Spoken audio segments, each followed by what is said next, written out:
Welcome to Johnny's World.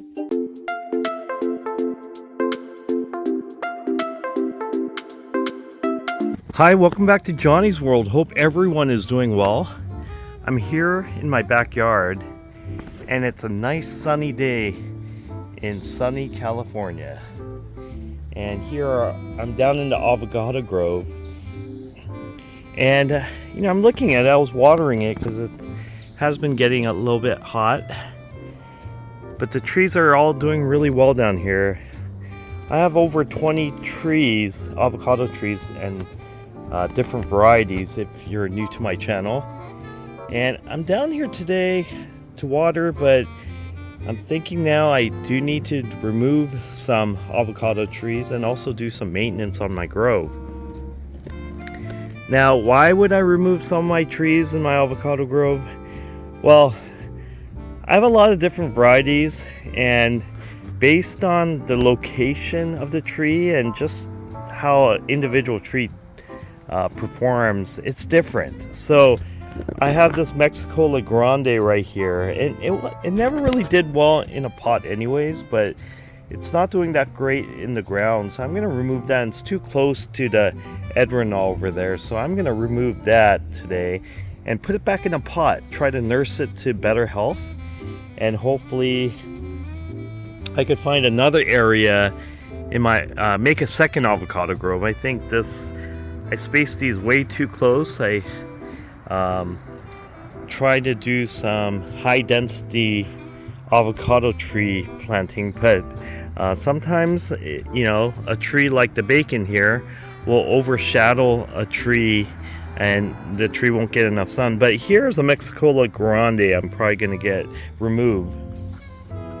But let's head on down. And these are my different varieties.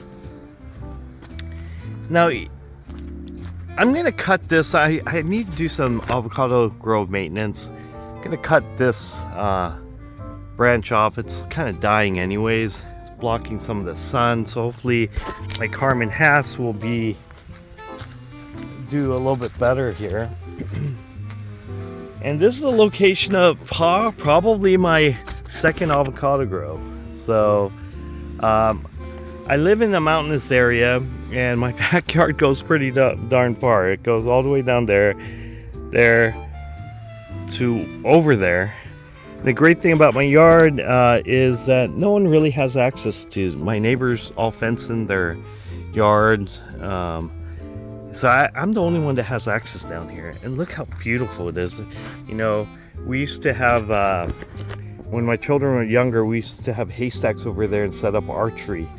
And no one would be able to see us. And we'd do private archery down there. Sometimes read a book down there. There's a bench. Just a really beautiful place. If you go down there, there's a creek area. And sometimes we'd hike around there. But anyways, let's get back to the topic of this video. So this is my avocado grove, and there's some trees I'm thinking about removing. Beautiful gem, baby avocados. Here's my beautiful Pinkerton, loaded with fruit.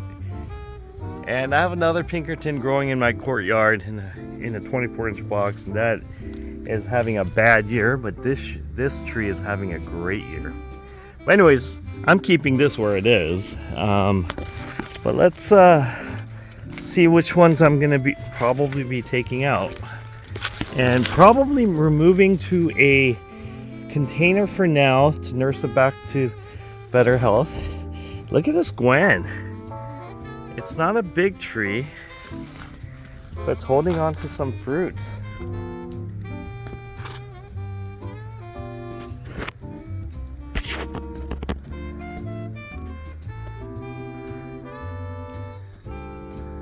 But this is doing really well. This little Gwen. I see several like hanging around. Look at that. But I'm sorry, I'm kind of getting distracted. So what are the other trees I'm thinking about removing, putting back in a pot for now and then planting in the ground later? One is this Don Giggly right here. This guy, this thing right here, and it's growing really well down here, but I think it doesn't get enough shade. It's too close, so I'm gonna remove that. The Stewart right there definitely doesn't get enough sun. It's doing well, it's very green. I'm gonna probably dig that up. The problem about digging these trees up is since they've already been planted in the ground, their roots have expanded, so it's kind of like I'm gonna be chopping some of the root ball, the roots, so that's always kind of a danger. So when you're digging it from the ground and trying to transplant it back to a container, the major issue is destroying some of the roots. When you go from a pot to the ground, there's no issue because the roots are all pretty much contained in the pot, but in the ground it just spreads.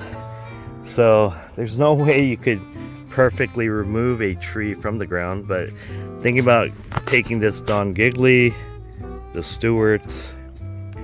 Now here is a Jan Boyce that I grafted.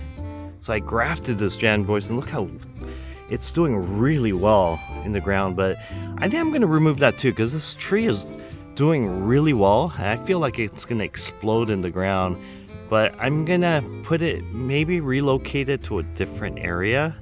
But I'm going to, I haven't decided. I might just replant it in the ground or a pot. So some of these I might, I might just replant it depending on the condition of the root ball and the roots. But if I have to nurse it back to health, I'll put it in a pot. And I think I told you about that Grande Mexicola, right over there. A little slippery, I just watered everything today. But my trees are doing well.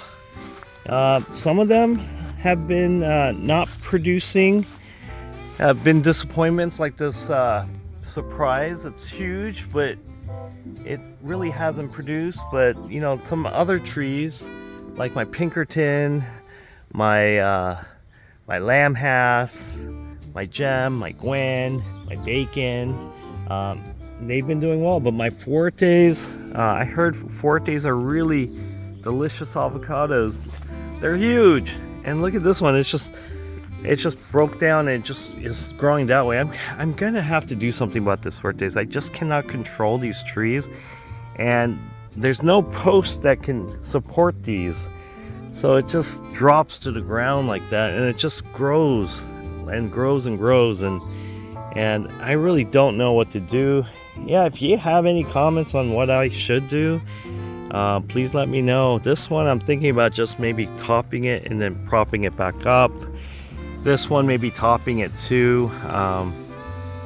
But my Fuertes have not produced, although they're gigantic. My Bacon is producing a lot. I know you probably can't see them, but there's a ton of fruit in there. And I'm, we'll see how that goes. I'm leaving that as, but it's just expanding everywhere. This way, this way, this way, this way. Just going everywhere. And there's a Hass right there, right behind it, that's getting clobbered by the Bacon. So I'm gonna have to probably do something about the Hass. But the Hass grows really well. It has produced fruit in the past, but it's just not getting any sun. And I know many of you mentioned, some of my trees are really tall, and yeah, they are, because I know some of them don't get enough sun and they're trying to reach for the sky to get some sun. So, but I don't know, I think it might be time to move some trees out. I think it's too late to move that Hass, to be honest. It's just branching that way. I have a Holiday right here, and it's just growing out here. Just holidays are known to weep, and this is weeping. Gotta check if there's any fruit in there, but anyways, that's how my grove looks. Anyways, thank you very much for watching. If you like this video, if you like this channel, please press the like and subscribe. Thank you, everyone. Have a great one.